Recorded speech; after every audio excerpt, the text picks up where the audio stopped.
regardless of the marriage that you're in right now, you want God to be in it. God can be a resurrection force in marriage. God can help you walk on the water, go through the storms, through the valleys, through the mountains, and so He is there, and He wants to be a very big part of your marriage story.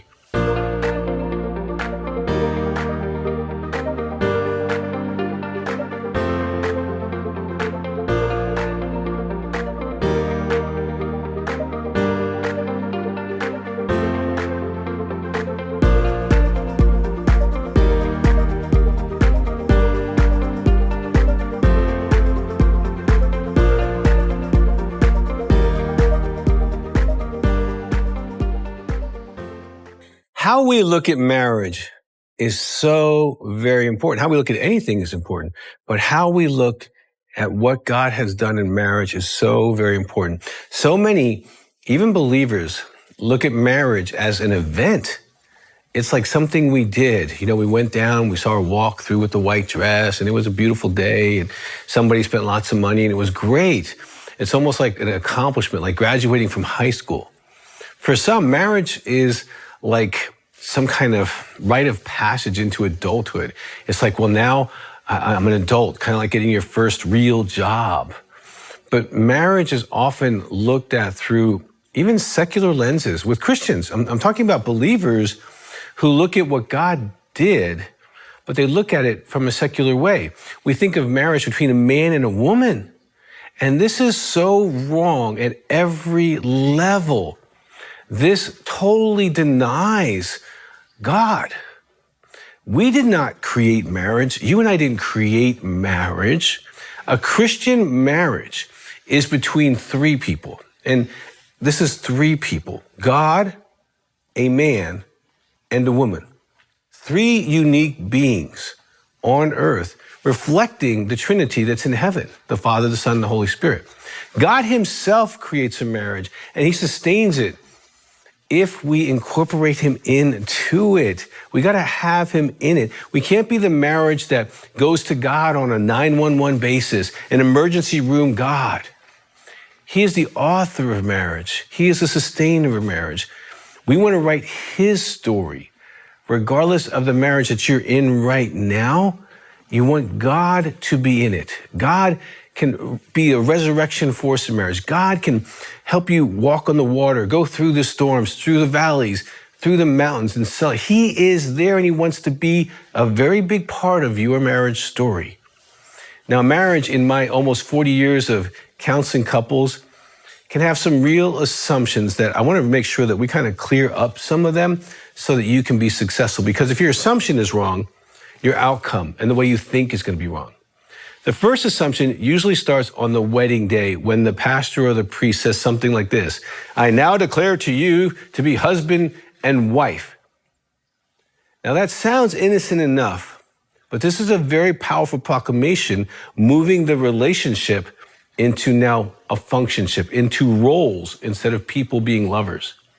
When this occurs, both the man and the wife have an idea now of what maybe their role should be. And often it has nothing to do with what brought them to the altar, what made them fall in love, what made them want to commit their entire life to each other. Okay, this now is a husband and wife. We're a role. He thinks, I'm a good husband if I provide and I do man things, whatever man things are, and he defines what they are to himself. And he says, I'm a good husband if, and whatever that is. Now, she does the same thing. She thinks I'm a good wife if I do X, Y, and Z, and whatever those are, and she doesn't consult him. So she's measuring herself that she's a good wife if she does things that she's probably already good at, and he measures himself if he's a good husband with things he's probably already good at. The problem is they never really discuss these goals. They never really discuss these types of measurements of how I'm measuring me in marriage. And they have nothing to do with getting their emotional needs met, their spiritual needs met, or even their physical needs met in marriage. So often the roles get a lot of work, but the actual marriage, the actual relationship may not get much work at all. Now, this couple is prone to build what I call a functionship. Even with children as they come along, it's about getting things done. It's about the list. It's about management instead of applying that effort into really getting to know each other's heart and connecting to each other at a deep level, spiritually, emotionally, and physically, and prioritizing the marriage. It's funny, when I ask a couple how many minutes a day they work on their marriage, they look at me like, Dr. Weiss, you're crazy. Like, what are you talking about? And I have seen the same look in their eyes, like they're saying to themselves, we're supposed to work on this? Like, no one told us like there was supposed to be daily work? Well, Paul lays out this principle on working in marriage on a daily basis in Ephesians 5:25 through 29. I'm going to read these verses, and I want you to look at the dailiness of this. Husbands, love your wives just as Christ loved the church and gave himself up for her, to make her holy, cleansing her by the washing with water through the word, and to present her to himself as a radiant church, without stain or wrinkle or any other blemish, but holy and blameless. In this same way, now he's making a comparison.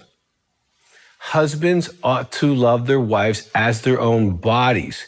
So he's making it really practical, men. You love your wife the way you love your physical body.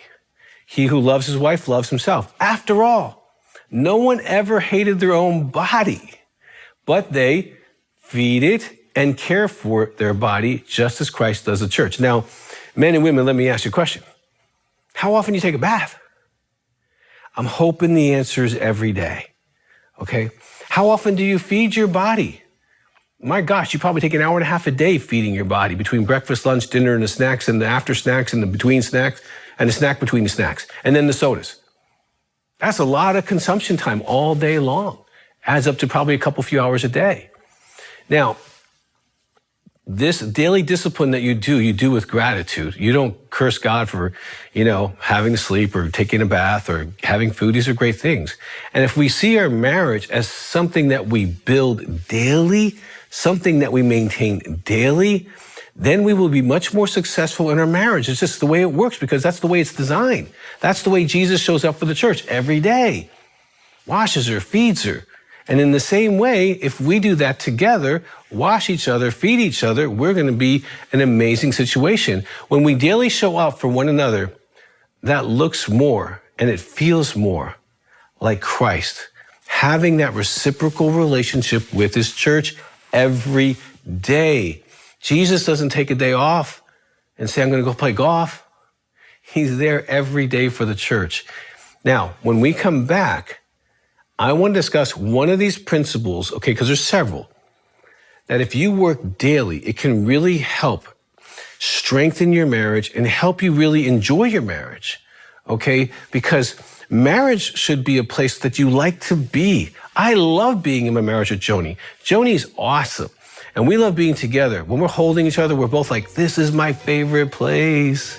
It's beautiful. And that's the way marriage is supposed to feel and be, like two lovers who really chose to be with each other because they just enjoy one another so much.